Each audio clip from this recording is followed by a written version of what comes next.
এটা কিন্তু পেঁপে ক্ষেত ছিল আগে। পেঁপে ক্ষেতের মাঝখানে কলারি রোয়া হয়েছে। দেখেন এই যে পেঁপে, ওই পেঁপে দেখা যায়, অনেক উঁচা হয়েছে গাছ। এই গাছগুলো বানতেছে, আর একটা লোক আছে, এই দেখেন অবস্থা গাছ। এই পেঁপে আছে, এই পেঁপের কিন্তু দাম হবে, এই পেঁপেকে দাম হবে। যেমন তুফানে যা ভেঙে গিয়েছিল, সেই গাছগুলা এই যে কেটে দিতেছি আজকে।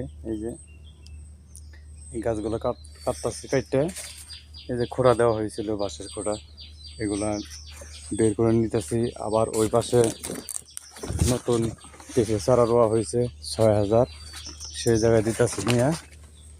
এই দেখেন পেঁপে গাছ, কিন্তু ওই যে অনেক পেঁপে আছে, ওই যে উপরে দেখেন অবস্থা। এরকম চারা গাছ এরকম হয় না, এত উঁচা হয় না। ওই যে দেখেন একটা কত উঁচা খোঁড়া দেওয়া হয়েছে, খোঁড়া কত নিচায়, বুঝছেন? যেমন ক্ষেত। আশা করি এই ভিডিওগুলো আপনাদের জন্য অনেক ভালো লাগবে। দেখেন অবস্থা। প্রিয় ভাই, আপনারা সকলে ছোট বড় যাদের পাশে থাকবেন, তাহলে মানে ছোট মানুষ যারা পরিবারের মানুষ, তারা আপনাদের প্রতি খুশি হয়ে থাকবে। খুশি হয়ে আপনাদের পরিবারে যে আপনাদের একটি করে লাইক, একটি করে কমেন্ট, একটি করে ফলো ব্যাক দিয়ে আসবে। তাতে এই হলে তো আপনারা খুশি ভাই।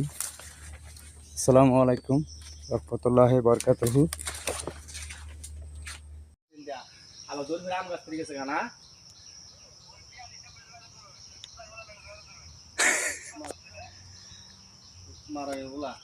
আচ্ছা এইবারে এই যে নৌকা দ্রো নিজে কি করতেছি খাড়া খোড়া বাই করতেছি অনেক গাছ মিশা একটা ওয়াল বান্ধা না এক চালগা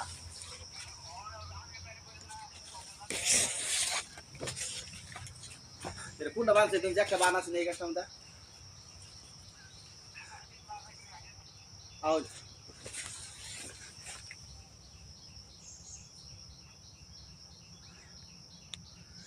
বিষ মিলা হয়ে গুড়া থেকে আগা পর্যন্ত একটা ইয়ে নাই পাই। বুঝলাম না দিতাম না